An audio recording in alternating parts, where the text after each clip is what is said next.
दोस्तों, अभी हम पढ़ेंगे साइनेप्टिक इनहिबिशन एंड फैसिलिटेशन। पहले इनहिबिशन पढ़ लेते हैं। इनहिबिशंस के कितने टाइप होते हैं इन टोटल? तो याद रखना, इनहिबिशन के टोटल 6 टाइप होते हैं। पहला है प्री साइनेप्टिक इनहिबिशन।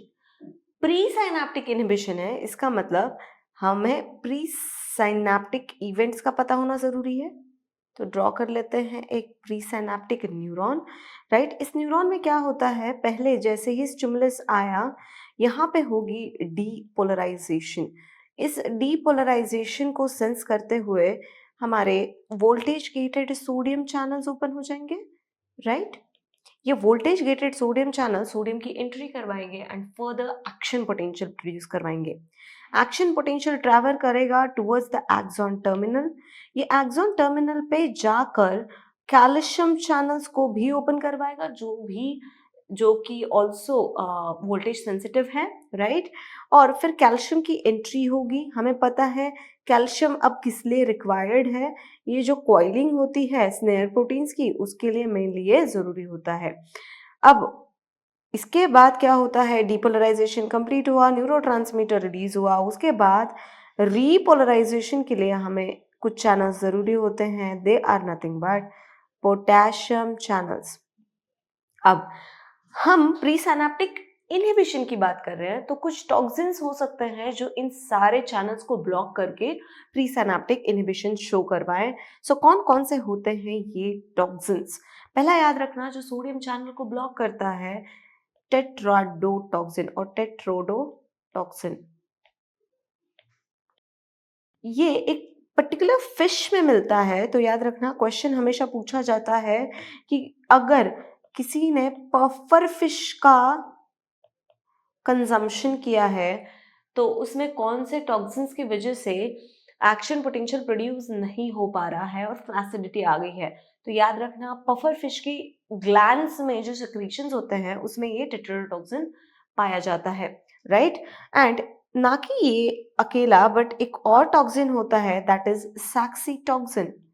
ये भी इनहिबिट करता है वोल्टेज गेटेड सोडियम चैनल्स को। अगर कैल्शियम चैनल्स की बात करें तो C for calcium, C for conotoxin. अगर कोनोटॉक्सिन की बात करें तो ये वोल्टेज गेटेड कैल्शियम चैनल को ब्लॉक करता है, specially omega type of conotoxins which is more common. अगर मैं स्नेयर प्रोटीन्स को इनहिबिट करूं तब क्या होगा, फिर भी न्यूरोट्रांसमीटर रिलीज नहीं होगा और प्री सिनेप्टिक इनहिबिशन हो जाएगा, राइट। हमने ऑलरेडी पढ़ चुके हैं हम कौन कौन से होते हैं, botulinum toxin as well as tetanus toxin. ये दो टॉक्सिन जो होते हैं वो स्नेयर प्रोटीन्स को इनहिबिट करते हैं एंड प्री सिनेप्टिक इनहिबिशन करवाते हैं। अब बच्चा पोटेशियम चैनल, इसको भी ब्लॉक करने वाला कोई ना कोई होगा। कौन है वो? डेंड्रोटॉक्सिन। डेंड्रोटॉक्सिन, ये जो टॉक्सिन है वो पोटेशियम चैनल को ब्लॉक करता है और प्री सिनेप्टिक इनहिबिशन करवाता है। चैनल के ब्लॉकेड की वजह से डायरेक्ट इनहिबिशन हो रहा है कौन से न्यूरॉन में? प्री सिनेप्टिक वाले में। सो इसको बोलते हैं pre synaptic direct type of inhibition. मतलब ये डायरेक्ट चैनल्स पे एक्ट करके उनको ब्लॉक कर रहे हैं। अगर मैं सेकेंड टाइप इसका पढ़ूं, ऑब्वियसली डायरेक्ट है तो इनडायरेक्ट भी होगा। तो इनडायरेक्ट इनहिबिशन कौन सा है? अगर देयर इज वन टॉक्सिन, उसका नाम होता है पिक्रोटॉक्सिन। ये जो पिक्रोटॉक्सिन है ये डायरेक्टली किसी चैनल को ब्लॉक नहीं करता है, रादर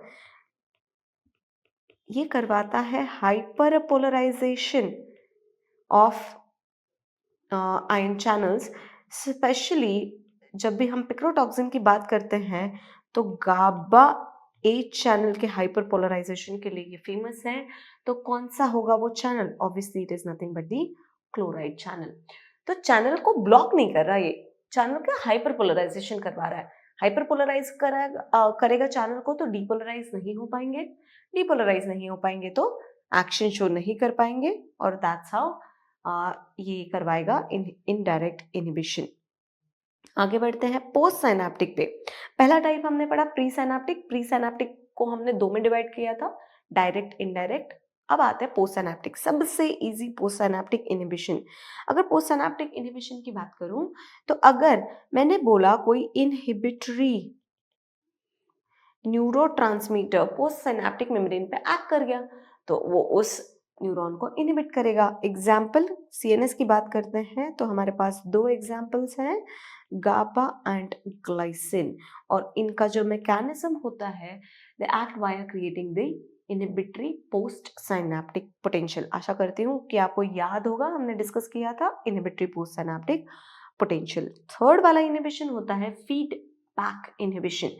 अगर मैं डायग्राम के हेल्प से समझाना चाहूँ व्हाट इज फीडबैक, सपोज करो एक न्यूरॉन था, राइट, उसने दूसरे न्यूरॉन के ऊपर न्यूरोट्रांसमीटर रिलीज करके उसको स्टिमुलेट करवाया। ये न्यूरॉन आगे जाएगा और किसी के साथ कम्युनिकेशन करवाएगा, या तो दूसरे न्यूरॉन के साथ या तो हो सकता है मसल्स के साथ या किसी के साथ, राइट।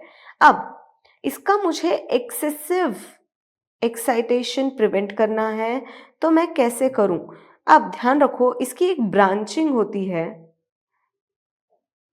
ये जो ब्रांचिंग है ये कंटिन्यू होती है एक इनहिबिटरी न्यूरॉन पे, जो जाके अपने ही सेल को इनहिबिट कर देता है जिसने इसको स्टिमुलेट किया था, राइट। सो पहले तो सपोज करो ये न्यूरॉन स्टिमुलेट हुआ तो इसकी ब्रांचिंग भी स्टिमुलेट हुई, और ये इनहिबिटरी इंटर न्यूरॉन भी स्टिमुलेट हुआ, राइट। और इस इनहिबिटरी इंटर न्यूरॉन्स को हम बोलते हैं रेनशॉ सेल। सो इस इनहिबिशन का एक दूसरा नाम भी है, that is Renshaw cell inhibition और रेनशॉ इनहिबिशन। अगर कोई एग्जाम में पूछता है रेनशॉ सेल इनहिबिशन, इसका मतलब ही है कि फीडबैक इनहिबिशन। इसका फंक्शन क्या है? अगर मुझे प्रिवेंट करनी है एक्सेसिव एक्साइटेशन, सो मैं प्रिवेंट कर सकती हूँ एक्सेसिव एक्साइटेशन को, और इससे मुझे क्या मिलेगा?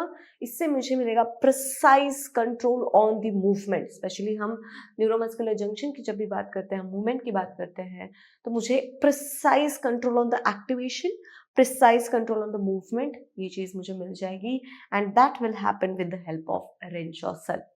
इतना ही नहीं, क्वेश्चन एग्जामिनर पूछता है कि ऐसा कौन सा सब्सटेंस है जो रेनशॉ सेल को इनहिबिट कर सकता है। तो याद रखना, there is a thing known as strychnine. Strychnine नाम का एक सब्सटेंस होता है जो जाके रेंचो सेल की इनहिबिशन करवाएगा, राइट। सो ये एक्सेसिव एक्साइटेशन की प्रिवेंशन नहीं हो पाएगी। अगर प्रिवेंशन नहीं हो पाएगी, that means patient will land up into excessive activation और excitation of the neuron. Okay, आगे बढ़ते हैं फीड फॉरवर्ड इनहिबिशन में। फीड फॉरवर्ड का मतलब ही यही है कि सपोज करो एक न्यूरॉन है ए ने बी को स्टिमुलेट किया और बी ने आगे जाके सी को इनहिबिट कर दिया। ऐसा कहाँ पे हमें देखने मिलता है? स्पेशली हम जब बात करते हैं सेरेबेलम की, राइट, एंड बेसल गैंग्लिया की, तो इन दोनों में भी हमें फीड फॉरवर्ड इनहिबिशंस देखने मिलते हैं। सेरेबेलम की अगर बात करें तो जो ग्रैन्यूल सेल्स होते हैं, ए मतलब लेट्स से ग्रैन्यूल सेल्स जो होते हैं, वो क्या करते हैं? वो जाके आपके स्टिलेट सेल और बास्केट सेल्स को स्टिमुलेट करते हैं, राइट, और ये दोनों ही सेल्स पर्किंजे सेल्स को इनहिबिट करते हैं, राइट। सो ये एक आध एग्जाम्पल हो गया। हम जैसे जैसे डिस्कस करेंगे हम डिटेल में सारी चीजें डिस्कस करेंगे। आगे बढ़ते हैं लैटरल इनहिबिशन की तरफ। मतलब क्या हुआ कि मैंने अगर सपोज करो दो न्यूरॉन्स यहाँ पे बनाए, राइट, और मुझे इनमें से एक को ही स्टिमुलेट करना है, तो मैं क्या करूँगी? मैंने यहाँ पे बना दिया एक इनहिबिटरी न्यूरॉन बीच में, राइट। सो सपोज करो कि यहाँ पे मैंने इस वाले न्यूरॉन को अगर स्टिमुलेट किया तो क्या होगा? ये ना सिर्फ आगे एक्टिवेशन करवाएगा बट इस वाले न्यूरॉन को भी स्टिमुलेट करवाएगा, बट याद रखना ये इनहिबिटरी है, तो ये क्या करेगा? ये आगे जाके यहाँ पे इनहिबिटरी न्यूरोट्रांसमीटर रिलीज करवाएगा और नेबरिंग न्यूरॉन को इनहिबिशन करवाएगा। ऐसा कहाँ पे देखने मिलता है? ऑल्फैक्टरी ट्रैक्ट में हमें ये देखने मिलता है। स्पेशली हम जब बात करते हैं पेरीग्लोमेरुलर सेल्स की एंड ग्रैन्यूल सेल्स की इन द ऑल्फैक्टरी न्यूरॉन, तो ये दोनों को इनहिबिट कर देते हैं। प्लस रेटिना में हमें देखने मिलता है in the form of horizontal cells. इसका फायदा क्या है? अगर मुझे कंट्रास्ट को एनहांस करना हुआ, स्पेशली बॉर्डर्स पे कौन सी चीज कहाँ शुरू हो रही है, कौन सी चीज कहाँ खत्म हो रही है, उसके लिए मुझे हॉरिजॉन्टल सेल्स की हेल्प चाहिए। अगर सपोज करो दो कॉन्स एक साथ नेबरिंग कॉन्स हैं, अगर एक कॉन स्टिमुलेट हुआ तो वो हॉरिजॉन्टल सेल्स जाके दूसरे नेबरिंग सेल्स को इनहिबिट करेंगे और कंट्रास्ट एनहांसमेंट करवाएंगे, और कंट्रास्ट एनहांसमेंट की वजह से क्या हो जाएगी? There is going to be increase in the acuity. Acuity क्या होती है?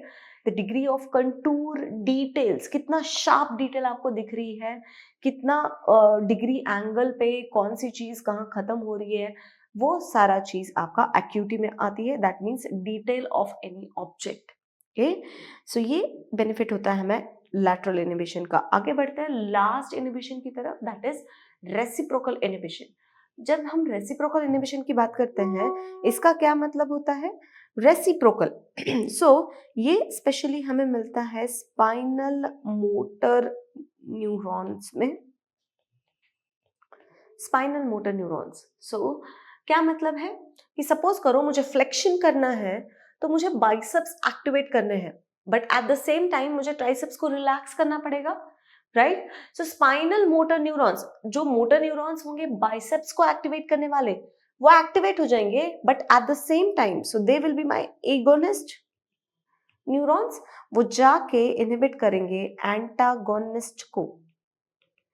इसी को बोलते हैं रेसिप्रोकल इनहिबिशन। जब एंटागोनिस्ट स्टिमुलेट होगा तब वो जाके एगोनिस्ट वाले को इनहिबिट करेगा, right? So they inhibit each other, that is known as reciprocal inhibition. That means at a time या तो biceps activate होंगे या तो tricep, दोनों एक साथ activate नहीं होंगे, right? उसी inhibition को हम बोलते हैं reciprocal inhibition. So these are the types of inhibition. आगे बढ़ते हैं summation की तरफ, that means facilitation. हम nerve fiber की बात नहीं कर रहे हैं, हम overall nerve और neurons की बात कर रहे हैं। इसमें ग्रेडेड पोटेंशियल हमें दिखेगा और हमें हमेशा समेशन दिखाई देगी। अब समेशन के दो टाइप होते हैं, याद रखना। There is going to be spatial summation and temporal summation. दो टाइप के स्टिमुलस हम दे सकते हैं। सपोज करो एक न्यूरॉन हुआ यहाँ पे, राइट? अगर मैंने साइमल्टेनियसली एक जगह नहीं, बहुत सारी जगह एक ही बारी स्टिमुलस दे दिया, that means S for spatial, S for simultaneous stimulus. अगर मैंने दे दिया साइमल्टेनियस स्टिमुलस तो ऑब्वियसली वो सारे के सारे स्टिमुलस एड ऑन हो जाएंगे और एक नया वाला एक्शन पोटेंशियल जनरेट करेंगे, उसको हम बोलते हैं समेशन। कौन से type of summation? Special summation. यहाँ पे एट द सेम टाइम मैंने स्टिमुलस दिया बट साइट जो है वो डिफरेंट है, याद रखना। डिफरेंट साइट पे मैंने ये स्टिमुलस दिया।